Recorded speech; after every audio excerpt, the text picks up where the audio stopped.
आजकल हमारे माशरे में इस किस्म के फितने फैलने लगे हैं कि जिनको देखकर ही रूह कांप उठती है। लोग इबादत पर और दुआओं पर जोर नहीं देते, बल्कि ऊट पटांग अमल करके अल्लाह ताला के कहर को आवाज़ देते हैं। आजकल के माशरे में बे औलादी बहुत ज़्यादा बढ़ गई है और औलाद के हसूल के लिए आजकल की औरतें हर काम कर गुजरती हैं। फिर इनको इस बात से फ़र्क नहीं पड़ता कि वो काम सही या गलत है, जायज़ है या नाजायज़ है। बस वो चाहती हैं कि वो अपना पूरा मकसद करें। और हमारे माशरे का भी एक अलमिया ये है कि जिन औरतों को औलाद नहीं होती, इन औरतों को बहुत ज़्यादा मुश्किलात और मसाइल का सामना करना पड़ता है। इनको घर की तरफ से बहुत ज़्यादा ताने सुनने को मिलते हैं। शायद यही वजह है कि औरत अपने मुकाम से गिर जाती है और अपना घर बचाने के लिए हर हद को पार कर देती है। हमारे माशरे में इज्जत बस इसी औरत की होती है जिसका घर बसा हुआ होता है, जिसका शौहर और ससुराल वाले इससे राजी होते हैं। जिस औरत का किसी भी वजह से घर टूट जाता है, भले इसका कोई कसूर ना हो, इसे माशरे में इज्जत की निगाह से देखा नहीं जाता और इसके साथ बिल्कुल किसी छूत जैसा सलूक किया जाता है। लोग अपनी बहनों बेटियों को इस औरत से दूर रहने की ज़्यादा से ज़्यादा तलकीन करते हैं, क्योंकि इन्हें लगता है कि ये औरत इनकी माँ बहनों को भी बिगाड़ देगी। कल को वो भी अपने घर ऐसे ही तोड़ लेंगी। हालांकि कोई भी औरत कभी भी जानबूझकर अपना घर नहीं तोड़ती, बल्कि वो आखिरी सांस तक निभा करने की मुकम्मल कोशिश करती है। ज़्यादातर औरतों के घर टूटते ही इस वजह से हैं क्योंकि इनके यहाँ औलाद नहीं होती। जब ऐसा ही वाक़या मेरी आंखों से गुजरा तो मैं यकीन नहीं कर रहा था, बहुत ही हैरान रह गया कि औरत जो हया का पैकर है, इसे नाजुक आबगीना कहा गया है, वो इस तरह के काम भी कर सकती है। जैसे ही मैं इस मैदान में दाखिल हुआ, आहिस्ता आहिस्ता मेरे कानों को रोज वाली आवाज़ें सुनाई देने लगी और खौफ की सर्द लहर मेरे पूरे बदन में दौड़ गई। मगर मैंने एक तरफ साइकिल को खड़ा किया और चुपचाप कब्रिस्तान में दाखिल हो गया। चूंकि ये कब्रिस्तान ईसाइयों का था, इसीलिए भूत प्रीत का यहाँ पर ज्यादा डर था और मुझे ऐसा महसूस हो रहा था कि जैसे मैं जो कुरानी आयात पढ़ता जा रहा हूँ वो मेरी मदद नहीं करेंगी, क्योंकि ये भूत भी गैर मजहब के होंगे। लेकिन दिल को मजबूत किए मैं दिल में आयतल कुर्सी का विर्द करता जा रहा था और इस तरफ बढ़ता जा रहा था जहाँ से ये आवाजें आ रही थी। चांदनी रात थी और चांद अपने पूरे चौबन पर था। हर तरफ रोशनी फैली हुई थी, मगर फिर भी माहौल को वहशतज़दा बना रही थी। दरख्तों के लंबे लंबे साए किसी भूत प्रीत की तरह मालूम हो रहे थे। खौफ मुझ पर गालिब था, मगर आज मुझे हर हाल में हिम्मत से काम लेना था और इस गुत्थी को सुलझाना था। मैं कुछ आगे बढ़ा ही था जब मुझे पता चला कि वो आवाज़ें एक दरख्त की ओर से आ रही हैं।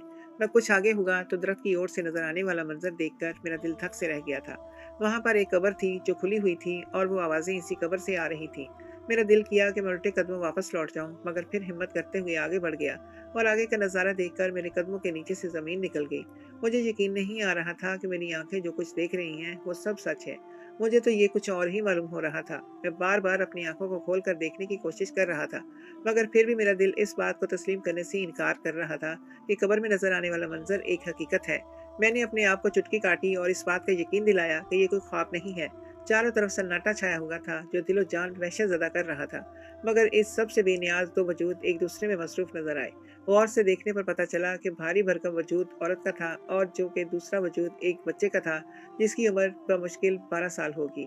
और वो दोनों इस तरह से मसरूफ थे जैसे इस दुनिया से ये बिल्कुल अलग हों, और जो लग रहा था बिल्कुल सही लग रहा था। वो दोनों वाकई इस दुनिया से अलग थे और शुरू में तो मुझे बहुत ज़्यादा खौफ महसूस हो गया था। मुझे लग रहा था कि कब्र के अंदर मुर्दे इस हालत में भी हैं। फिर मैंने खुद को सरजनिश की, भला मुर्दे कहाँ ये सब कर सकते हैं। फिर दूसरे लम्हे मुझे लगा कि शायद ये जिन्नात हैं जो इंसान का रूप धारे एक दूसरे में मगन हैं, और मेरा खौफ मजीद बढ़ गया। मुझे लग रहा था कि अगर उन्होंने मुझे देख लिया तो वो लोग मुझे खा जाएंगे। लेकिन फिर मैंने हिम्मत की और अपने खौफ को पसे पुष्ट डालकर अपनी अकल को लड़ाया तो मुझे मालूम हुआ कि ये ना मुर्दे हैं और ना ही भूत प्रीत हैं। ये तो जिंदा इंसान हैं जो इंसानियत से गिर चुके हैं। ऐसा सन्नाटा जहाँ से दिन के वक्त भी गुजरते हुए दिल पर घबराहट तारी होती थी, और वो इसी सन्नाटे भरी रात में ये सब कर रहे थे। इन्हें ऐसी भी क्या मजबूरी पड़ी थी कि इस तरह का गुनाह करने के लिए इन्हें यही जगह मिली थी। वो लोग कब्रिस्तान में ऐसी घिनौनी हरकतें कर रहे थे जहाँ पर इतने लोगों की कब्रें देखकर वैसे ही इंसान को इबरत हासिल होती है। मैं उल्टे कदमों चुपके से वापस अपने घर आ गया। वहाँ पर मौजूद इन दो वजूदों को खबर भी नहीं थी कि इनकी चोरी पकड़ी जा चुकी है। बहरहाल जो भी था, मेरा वहम दूर हो चुका था और वहाँ पर कोई भी भूत प्रीत है। वहाँ पर तो इंसान थे और वो भूत प्रीत से ज्यादा खतरनाक होते हैं जो इस तरह की घटिया हरकतें करते हैं। ना ही दोनों को खुदा का खौफ था और ना ही किसी और चीज़ का खौफ था, या शायद जब दिल गुनाह पर आमादा हो जाए तो वो हर किस्म के खौफ से दूर रहता है। वो शायद इसीलिए कब्रिस्तान में जाकर वक्त गुजारने को तरजीह देते थे कि पकड़े ना जाएं, इस तरफ कोई भी नहीं आएगा, और अगर कोई आएगा तब भी इनकी आवाज़ों से खौफजदा होकर भाग जाएगा यहाँ से। इन सब सूरत हाल मैं खुद न जाने कितने अरसे से डर रहा था और इस तरह की आवाज़ों को हंसते हुए चुपचाप गुजर जाता था, मगर आज इन आवाज़ों की हकीकत मालूम हुई तो पता चला कि भूत प्रेत से भी बुरा इंसान होता है और हवस और दरिंदगी खुद पर गालिब आने पर किसी भी जगह को नहीं देखता और कहीं से भी इबरत हासिल नहीं करता। मैं सारी रात इन लोगों के बारे में सोचता रहा। कब्र एक ऐसी जगह अल्लाह ताला ने बनाई है जिसके बारे में सोचकर ही इंसान को झुर्री आ जाती है, क्योंकि मरने के बाद इंसान को कब्र के अंदर जाना होता है और वहां पर इंसान के अमाल का पता चलता है। और लाशौरी तौर पर हम लोग जिंदा कब्रों और कब्रिस्तान वालों से खौफ खाते हैं, हालांकि हमें कब्रों से खौफ नहीं आना चाहिए, हमें अपने अमाल से खौफ आना चाहिए। और आज ये सब देखकर मेरी रूह तरस कर लगी कि कब्रिस्तान और कब्रें जो इबरत का निशान होती हैं, इस कब्र के अंदर ये लोग इस किस्म का काम करते थे। और हैरत का मुकाम ये है कि ये सब करते हुए इनकी रूह भी कांपी नहीं थी, इनकी ज़मीर इनको मरामत करने की। हालांकि हमें कब्रों से खौफ नहीं आना चाहिए, हमें अपने अमाल से खौफ आना चाहिए। और आज ये सब देखकर मेरी रूह लरज़ उठी थी कि कब्रिस्तान और कब्रें जो इबरत का निशान होती हैं, इस कब्र के अंदर ये लोग इस किस्म का काम करते हैं। और हैरत का मुकाम ये है कि ये सब करते हुए इनकी रूह कांपती नहीं, इनके ज़मीर इनको मलामत नहीं करते। ये किस किस्म के लोग हैं जिन्हें ज़रा खौफ खुदा नहीं। मगर मैं नहीं चाहता था कि वहाँ पर ये सब हो, कम अज़ कम मरने वालों के तकद्दुस का ही ख्याल किया जाता। इसीलिए मैंने फैसला किया कि मैं चंद एक लोगों को लेकर वहाँ जाऊँगा और इन लोगों की सच्चाई सबके सामने ले आऊँगा। हो सकता है अल्लाह ताला ने इसीलिए मुझे हिम्मत दी और मैं कब्रिस्तान के अंदर आ गया था कि मैं इन लोगों के करतूत सारी दुनिया के सामने ला सकूँ। इसीलिए मैंने अगले दिन अपने काम की जगह से चंद एक मुअज़्ज़िज़ीन को इकट्ठा किया और इनकी तवज्जो इस जानब मबज़ूल करवाई कि एक बहुत बड़ा गुनाह किया जा रहा है। अगर इसे वक्त रहते ना रोका गया तो कोई बड़ी तबाही वजूद में आ सकती है या अल्लाह का अजाब नाजिल हो सकता है। इस तरह लोगों ने मेरी बात सुनी तो मैंने इन्हें शुरू से लेकर आखिर तक सारी हकीकत बता दी और इन सबको अपने साथ चलने पर आमादा किया। मेरी बात सुनकर लोगों को हौसला हुआ और कई एक ने मेरे साथ जाने के लिए हामी भर दी। इन लोगों को भी डर लग रहा था, हालांकि इन आज मुझ पर वो खौफ तारी नहीं था जो कल मुझ पर तारी था, क्योंकि कल मैं अकेला था और कल मुझे हकीकत का इल्म नहीं था। लेकिन आज मुझे हकीकत का इल्म है और मेरे साथ और भी बहुत सारे लोग थे। हम सब कब्रिस्तान में जमा हो चुके थे और रोज वाला मंजर वहां पर मौजूद था। लोगों ने इन दोनों को पकड़ कर कब्र से बाहर निकाला और सब लोगों ने लानत मलामत की। अल्लाह ताला के कहर से डराने लगे, लेकिन वो औरत डर से मस नहीं हो रही थी, क्योंकि 12 साल लड़का कुछ घबराया हुआ था, मगर इसके चेहरे पर अब भी खबासत टपक रही थी, क्योंकि अब इसमें बच्चों वाली कोई बात नहीं रही थी। मुझे इस औरत से और इसके बच्चे से बहुत घिन आ रही थी। एक तरफ ले जाकर कमरे में उनको बंद कर दिया, जबकि वो औरत चीख रही थी और कह रही थी कि मेरी सेहत बर्बाद ना करो, ये सब काम ना करो, मुझे मेरा काम करने दो, इससे मैं तुम्हें रोकूंगी नहीं, तुम्हें पूरे पूरे पैसे दूंगी। इस तरह की और भी न जाने क्या क्या बातें कर रही थी, मगर किसी की भी समझ में कुछ भी नहीं आ रहा था और जब तक समझ आया तब तक बहुत देर हो चुकी थी। और अगले ही लम्हे इसे वहां से पकड़ कर लाने वाले झोलियां भर भर के बददुआएं दे रहे थे और कह रहे थे कि इसकी मेहनत ज़ाया हो गई, इसके साथ जो कुछ भी हुआ इसने मेहनत ज़ाया की, इसलिए इसने सबके पाँव के नीचे से ज़मीन निकाल दी थी। सिक्के का दूसरा रुख ये भी हो सकता है। किसी ने नहीं सोचा था, कोई नहीं जानता था कि इसे जो पकड़ कर लाए थे वो भी भयानक अंजाम की लपेट में आने वाले थे। मेरे हाथ पांव बंधे हुए थे और मैं कुर्सी पर बैठा हुआ था। मुझे समझ नहीं आ रहा था, जबकि वो औरत चीख रही थी और कह रही थी कि मेरी मेहनत ज़ाया ना करो, ये सब ना करो, मुझे मेरा काम करने दो पूरा, इसके मैं तुम्हें पूरे पूरे पैसे दूंगी। इस तरह की और भी न जाने क्या क्या बातें कर रही थी, मगर किसी की समझ में कुछ भी नहीं आ रहा था और जब तक समझ आया तब तक बहुत देर हो चुकी थी। वो रो रो कर अगले ही लम्हे इसे वहां से पकड़कर लाने वालों को झोलियां भर भर के बददुआएं दे रही थी और कह रही थी कि इसकी मेहनत ज़ाया ना हो, इसके साथ जो कुछ भी उसने किया था उसने सबके पाँव के नीचे से ज़मीन निकाल दी थी। सिक्के का दूसरा रुख ये भी होगा, किसी ने सोचा नहीं था, कोई नहीं जानता था कि जो इसे पकड़ कर लाए थे वो भी भयानक अंजाम की लपेट में आने वाले थे। मेरे हाथ पांव बंधे हुए थे और मैं कुर्सी पर बैठा हुआ था। मुझे समझ नहीं आ रहा था कि मुझे किस जुर्म की सजा दी जा रही है। मैं सोच रहा था मुझे अगवा करके इन लोगों को क्या हासिल होता। मैं तो एक बहुत ही गरीब इंसान हूँ। अगर उन्होंने मुझे अगवा बराए तावान किया है तो इन लोगों की गलत फहमी है कि मेरे घर वाले इनको पैसे देंगे। अगर इसका कोई और ही मकसद है तो ये सोचकर ही मैं डर गया। मेरे मुंह पर भी पट्टी बांधी गई थी और इसकी वजह से मैं शोर शराबा नहीं कर सकता था। अचानक ही एक आदमी अंदर आया। उसने अपने चेहरे को मास्क से ढांप रखा था और मेरे सामने आकर खड़ा हो गया और मेरी निगरानी पर मौजूद 2 आदमियों को भी कमरे के अंदर बुला लिया और इन्हें मुझे ज़िदोकोब करने के लिए कहा। मुझे समझ नहीं आ रही थी कि मुझे इस तरह से क्यों ज़िदोकोब किया जा रहा है। मुझे ऐसा डर लग रहा था जैसे ये मुझे किसी और की भूल में पकड़ लाए हैं, क्योंकि वो मुझे इस तरह से मार रहे थे। ऐसा लग रहा था कि इनकी मुझसे कोई दुश्मनी हो, हालांकि मेरी तो किसी से भी दुश्मनी नहीं थी। मैं एक भला इंसान था और सबके साथ ही बहुत अच्छे इखलाक से पेश आता था। किसी भी कभी भी किसी के साथ ऊंची आवाज़ में बात तक नहीं की थी। वो दोनों आदमी मुझे बुरी तरह से पीटने लगे, जबकि मास्क से चेहरा छुपाए खड़ा आदमी आराम से मेरे तमाशा बनने का हाल देख रहा था। इसी मारकुटाई के दौरान मेरे मुंह से पट्टी उतर गई तो मैंने चीख कर इससे पूछा कि मेरा क्या कसूर है, मुझे यहाँ पर क्यों लाया गया है।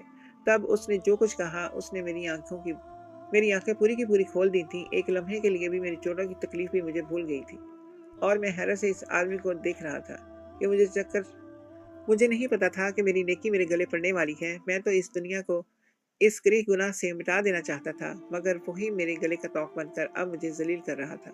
अब मुझे समझ आया था कि कब्रिस्तान में जिस औरत और लड़के को मैंने पकड़वाया था, ये तो इसी के रिश्तेदार थे और इसी वजह से वो मुझे पकड़ कर लाए थे और मुझे बुरी तरह से मार पीट रहे थे। इस आदमी की बात सुनने के बाद मेरी आंखों के सामने वो मंजर घूम गया था, जिसमें एक 12 साल लड़का, एक 35 साल औरत का वजूद एक दूसरे से लिपटा हुआ था और दोनों एक दूसरे के गले में बिल्कुल मसरूफ थे। जबकि इनकी मसरूफियात और मसरूफियत का मुकाम देखकर मेरे रोंगटे खड़े हो गए थे जबकि इनकी मसरूफियात और मसरूफियत का मुकाम देखकर मेरे रोंगटे खड़े हो गए थे। तब मुझे जो सही लगा था मैंने किया था, मगर अब सब कुछ जैसे मेरे लिए अजाब बन गया था। वो मेरा गुनाह नहीं था बल्कि नेकी की कोशिश थी, मगर इसकी सजा मुझे पूरी तरह से मिल रही थी। मैं तो गलत काम से उनको रोकना चाहता था। मुझे क्या मालूम था कि मुझे लेने के देने पड़ जाएंगे। इनमें से इनमें इस वक्त को मैं कोस रहा था जब मैं नेकी के इरादा करके सब लोगों को वहां लाया था। मैंने उस आदमी से कहा कि मुझे जाने दो, मैंने कोई भी गलत काम नहीं किया बल्कि एक होने वाले गलत काम को रोका था। तब उस आदमी ने जो कुछ मुझे बताया, उसने मेरे रहे सहे और भी खता कर दिए। पहले लगने वाला झटका क्या कम था जो एक और झटका लगा था। अब मुझे इस औरत की तमाम बातें समझ में आ गई थी, जिन्हें सुनकर पहले तो जिन्हें सुन तो मैं पहले भी चुका था मगर समझ नहीं पाया था, और अब जब मुझे समझ आई तो मेरी हैरत की इंतहा ना रही थी। मुझे यकीन नहीं आ रहा था कि इस दुनिया में ऐसे भी लोग पाए जाते हैं जो इस कदर सख्त किस्म के तोहमात में मुब्तला होते हैं और ऐसी घटिया हरकतें करते फिरते हैं जो सरासर शिर्क के ज़िम्मे में आती हैं। मैं ज़्यादा पढ़ा लिखा नहीं था, मगर गुनाह और सवाब का फ़र्क मुझे बखूबी पता था। लेकिन ये लोग पढ़े लिखे होकर भी इतने जाहल कैसे थे, ये बात मेरी समझ से बालातर थी। मैं गारमेंट फैक्ट्री में मुलाजमत करता था, जो कि हमारे घर से काफ़ी दूर थी, और ज़्यादातर मेरा आना जाना साइकिल पर होता था, क्योंकि मैं गरीब लोगों से ताल्लुक़ रखता था और हमारे इतने वसाइल नहीं थे कि मैं मोटरसाइकिल खरीद पाता, फिर इसके ईंधन पूरा करना पाता। इसलिए साइकिल को ही अपना सब कुछ जानते हुए मैं सुबह सवेरे काम के लिए निकल जाता था और शाम को छुट्टी होने के बावजूद रात गए घर पहुंचता था। हमारा घर काफ़ी वीरान से इलाके में था, क्योंकि किसी भी अच्छी सोसाइटी में घर खरीदने के काबिल नहीं था मैं। हमारा घर आने से पहले एक बड़ा मैदान पड़ता था, जिससे दाएं तरफ ईसाइयों का कब्रिस्तान था। वो कब्रिस्तान सदियों से आबाद था और बहुत बड़ा था। फैक्ट्री से वापस आते आते मुझे शाम हो जाती थी। काफ़ी अरसे से अब ऐसा हो रहा था कि रात को जब मैं घर वापस आ रहा होता तो मुझे कब्रिस्तान से कुछ आवाज़ें सुनाई देती थी, जो कि मुझे बहुत ज़्यादा डरा कर रख देती थी। मेरे दिल में तरह तरह के वहम और खौफ सताने लगते थे और मैं अपनी साइकिल की रफ्तार तेज़ तरीन कर देता था ताकि जल्दी से घर पहुंच जाऊं। घर पहुंचकर भी मुझे वो आवाज़ें अपने कानों में गूंजती हुई सुनाई देती थी, क्योंकि मैं फितरतन काफ़ी डरपोक था और सारी रात नींद मेरी आंखों से दूर रहती थी। अल्लाह अल्लाह करके मुझे नींद आई थी कि सुबह काम पर जाने का वक्त हुआ जाता था और फिर ये रोज़ की रूटीन बन चुकी थी। मैं अपनी इसी रूटीन में बिल्कुल आजिज़ आ चुका था। मेरे घर आने के लिए इस मैदान के अलावा कोई भी दूसरा रास्ता नहीं था जिसे मैं इख्तियार करता, जो था बहुत ज़्यादा लंबा और ख़तरनाक। इसीलिए मैं इस सूरत हाल से काफ़ी ज़्यादा परेशान हो चुका था और अब इस सूरत हाल का कोई हतमी हल चाहता था, मगर मुझे कुछ भी समझ नहीं आ रही थी और कि ऐसा क्या करूं कि मुझे इन सब चीज़ों से निजात मिल जाए। और फिर बहुत सोचने के बाद मैंने एक फ़ैसला कर लिया। मैंने फ़ैसला किया और इस फ़ैसले पर पहुंचने के बाद मैं मुतमईन हो गया, मगर मैं नहीं जानता था कि इस फ़ैसले के बाद मैं कितना मगर मैं नहीं जानता था इस फैसले के बाद मैं कितना गैर मुतमईन होने वाला था। आज मैं दिल में ठान चुका था कि अब की बार मैदान में से गुजरते हुए अगर मुझे फिर से वही आवाज़ें सुनाई दी तो मैं इन आवाज़ों का माखज़ जानने की कोशिश करूंगा और इन आवाज़ों का पीछा करूंगा और ये देखूंगा कि वो आवाज़ें मुझे कहाँ से सुनाई दे रही थीं, क्योंकि मैं काफ़ी अरसे से इस कब्रिस्तान के रास्ते से गुजर रहा था, लेकिन मुझे ऐसी आवाज़ें नहीं आई थी कभी भी। लेकिन अब वो कुछ अरसे से इस किस्म की आवाज़ें आने लगी थी। आज भी मैं पूरा दिन अपने दिल को मजबूत करता रहा, मगर वापसी के लिए मैंने जैसे ही साइकिल को आगे बढ़ाया तो मेरा दिल फिर से खौफजदा होने लगा और मैं दिल ही दिल में ये दुआएं करने लगा कि काश मुझे वो आवाज़ें सुनाई ना दें, क्योंकि इन आवाज़ों को देखने का मेरा इरादा अब बदलता जा रहा था। खौफ इस कदर था कि मेरे लिए साइकिल चलाना भी मुश्किल तरीन काम होता जा रहा था। अक्सर औकात ऐसा ही होता है कि दिन की रोशनी में हम जो फैसले करते हैं वो अंधेरा होता है। दिल बदल जाते हैं। कई जगहों पर दिन के वक्त आराम से गुजर जाते हैं, मगर रातों को हमारे दिल में खौफ खुदा के डेरे नहीं है। हमारे दिल में खौफ डेरे डाल लेता है। फ़र्क सिर्फ़ और सिर्फ़ रोशनी का होता है। ये दिल में हो या ज़िंदगी में, इंसान के खौफ को दूर भगा देती है। दिन में मेरे तमाम खौफ कहीं दूर जा रहे थे, मगर जैसे ही अंधेरा फैला था, ये तमाम खौफ भी अंधेरे के साथ ही मेरे दिल में फिर से अपना डेरा डाल चुके थे। और अब फिर से मैं बेबस होने लगा था। मगर फिर रोज़ के झमेलों से तंग आकर मैंने इन सब से जान छुड़वाने का सोचा। अब जब आर या पार होने का फैसला कर ही लिया था, तो इस बारे में परेशान होने की ज़रूरत नहीं थी। और बिलाखिर इस गुत्थी को सुलझाने के लिए मैं कब्रिस्तान में दाखिल हो गया। तभी मेरी नज़र इस 12 साला बच्चे और 30 साला औरत पर पड़ी, जो कब्रिस्तान के अंदर इस कदर गलीज़ और गंदा काम कर रहे थे कि मैं देखकर ही शर्म से पानी-पानी हो गया था। मगर इन लोगों को ये घिनौना काम करते हुए शर्म नहीं आती थी। लोग बेहोश हो चुके थे। जब मैंने सब लोगों को लाकर इनको पकड़वाया, तो औरत की बातें सुनकर मुझे कुछ समझ नहीं आ रहा था कि आखिर वो कहना क्या चाहती थी। और अब जब मुझे पता चला कि इस आमल ने इस औरत को कहा कि तुम 12 साला बच्चे के साथ ईसाइयों की कब्रिस्तान में हम बिस्तरी करोगी, तो तुम्हारे यहाँ औलाद पैदा होगी, और ये अमल इनको मुसलसल 12 दिन तक करना है। वो औरत भी ईसाई थी और वो बच्चा भी ईसाई ही था, और ये सब इसके घर वाले ही इसके साथ दे रहे थे। ये सुनकर मुझे हैरत का शदीद झटका लगा कि वो औरत ही ये सब कर रही थी, लेकिन इसके घर वाला कहाँ था? इसका शौहर, सब इसके साथ मुलव्वस थे, और वो सब काम करवा रहे थे, क्योंकि वो आदमी जानता था क्योंकि वो आदमी औलाद की शदीद ख्वाहिश रखता था। वो औरत हसूल औलाद के लिए आमिल के बताए हुए बाकी तमाम अमल मुकम्मल कर चुकी थी। बस ये आखिरी अमल बाकी रह गया था, जो कि मेरी वजह से पूरा नहीं हो सका था। बिल्कुल अमल के आखिरी दिन मैंने इन दोनों को पकड़वा दिया था। इसकी ये बात सुनकर मैं शदीद सदमे में चला गया। भला औलाद हासिल करने के लिए लोग इस कदर गिर सकते हैं? ये तो मैंने सोचा भी नहीं था। औलाद देना ना देना तो अल्लाह के हाथ में है, भला आमिलों के हाथ पर थोड़ी है। आमिल इनसे जिस तरह के काम भी करवाएं, तो औलाद के हसूल के लिए वो ये लोग काम करने के लिए तैयार हो जाते हैं। मैंने जब इनको समझाना चाहा कि ये गलत है, एक शख्स की गैरत कहाँ जा सकती है जब वो अपनी ही बीवी के साथ किसी और के ताल्लुक करवाए, लेकिन इन लोगों का कहना था कि वो 12 साल का बच्चा था। न जाने इनकी अकल कहाँ जा सोची थी कि 12 साल का बच्चा गलत काम नहीं कर सकता, या जब इससे कोई और इस तरह का काम करवाए और वो मुसलसल इतने दिन से यही काम इस 30 साला औरत के साथ कर रहा था, तो वो बच्चा कहाँ रहा था। उन्होंने ना तो इसे कोई जहनी तौर पर बचा रहने दिया था, और ना ही जिस्मानी तौर पर इसके चेहरे से ही खबासत टपकने लगी थी, जो कि मुझे साफ नजर आ रही थी। लेकिन ये लोग कुछ सुनने के लिए तैयार नहीं थे। गुनाह तो गुनाह होता है, ना गुनाह छोटा होता है ना बड़ा, ना इस गुनाह का करने वाला छोटा बड़ा होता है। इनकी अकल पर पर्दे पड़ चुके थे, और इन सब को दूसरों के इशारों पर नाचने की आदत पड़ चुकी थी। जैसा वो आमिल इनको दिखाना चाहता था, और वो वैसा ही देख रहे थे। जैसा वो अमल इनको बता रहा था, वो सब वैसा ही बोल रहे थे। यकीनन इस अमल का भी ईसाई ही होगा, मगर बात मजहब की नहीं, शौर की होती है। भला ये कहाँ मुनासिब था कि कब्रिस्तान के अंदर इस तरह का काम हो। तब वो बोले, हमने कौन सा मुसलमानों के कब्रिस्तान में इस तरह का काम किया है जो तुम लोगों को आग लग रही है। ये कब्रिस्तान भी हमारा ही है, ईसाइयों का कब्रिस्तान है ये। मैं इनको देखकर हैरत में मुब्तला था। मतलब ये कि ये लोग कुछ भी सुनने को तैयार नहीं थे। इनके पास झूठे दलाइलों के इतने बड़े अंबार थे कि इनकी दलीलें ही खत्म नहीं हो रही थी। उन्होंने मुझे झूठा साबित कर दिया और मुझे खामोश करवा दिया। मैं जानता था ये लोग कभी नहीं सुधरेंगे। मैंने अपनी सी कोशिशें कर ली थी, आगे इन लोगों की मर्जी थी। मेरी बला से जो चाहे करते जाए।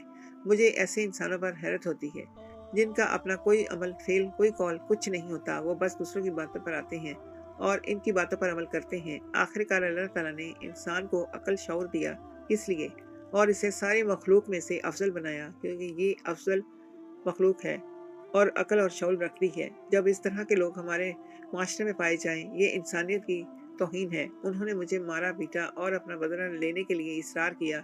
मैं गरीब आदमी था, ज़्यादा बहसों मुबाहिसा में और जमेलों में मैं गरीब आदमी था, ज़्यादा बहसों मुबाहिसे में और जमेलों में नहीं पड़ सकता था। मैंने अपने अल्लाह ताला से माफ़ी मांगी, और मैंने कहा कि मैंने तो अपनी तरफ से कोशिश की, लेकिन ये लोग सुधरने वाले नहीं थे। और वैसे भी जहाँ हमारी जान को खतरा हो, तो हमारा मजहब भी रियायत करता है। इसलिए मैंने अपना बयान वापस लिया, और औरत वो गुस्से भरी नज़रों से मुझे घूरती जा रही थी और कह रही थी कि मैं तुम्हें छोड़ूंगी नहीं। इसकी आंखों से मुझे खौफ आ रहा था। ये कैसे वहशी किस्म के लोग थे। बहरहाल मैं वापस अपने घर आ गया, और अब मैंने फैसला कर लिया था कि मैं फैक्ट्री के इर्द गिर्द ही कहीं अपनी रहाइश इख्तियार कर लूँगा। मुझे बस अपना सामान वहाँ पर ले जाना था। लकड़ी वगैरह और झोंपड़ी ही तो बनानी थी। मेरा कौन सा कोई बहुत बड़ा सामान था या बहुत बड़ा कुनबा था। मैंने भी अल्लाह का नाम लेकर नकल मकानी की, क्योंकि फैक्ट्री के मालिक से मैंने बात कर ली थी। उन्होंने मुझे इजाज़त दे दी थी कि फैक्ट्री के करीब भी मैं अपनी झोंपड़ी बना सकता हूँ। उन्होंने आर्जी तौर पर मुझे ज़मीन रहने के लिए दी थी, और मैं अब कुल वक्ती तौर पर फैक्ट्री वालों को मैसर हो गया था। अपनी नौकरी के साथ मैंने इनके दूसरे कामकाज में भी हिस्सा लिया करता था, और इसके भी मुझे पैसे मिल जाया करते थे। अब मैं दोबारा इस रास्ते से नहीं गुजरा। ना ही इस कब्रिस्तान में दोबारा गया। मैं जानता था कि आज भी वहाँ पर वैसे ही काम हो रहे होंगे, क्योंकि ये आमिल सबको ऐसे ही काम बता रहा होगा और बेहयाई फैला रहा होगा। और जब तक इस तरह के आमिल जिंदा हैं, इस तरह का काम चलता ही रहेगा। ऐसे काम रुकने वाला नहीं है। बस मैं अल्लाह ताला का शुक्र अदा करती हूँ। बस मैं अल्लाह ताला का शुक्र अदा कर रहा था कि उसने मुझे मुसलमान पैदा किया, और मैं अल्लाह ताला से ऐसे फितरों से पनाह मांग रहा था। अल्लाह ताला हम सबको सही रास्ता चुनने की तौफीक अता फरमाए। आमीन।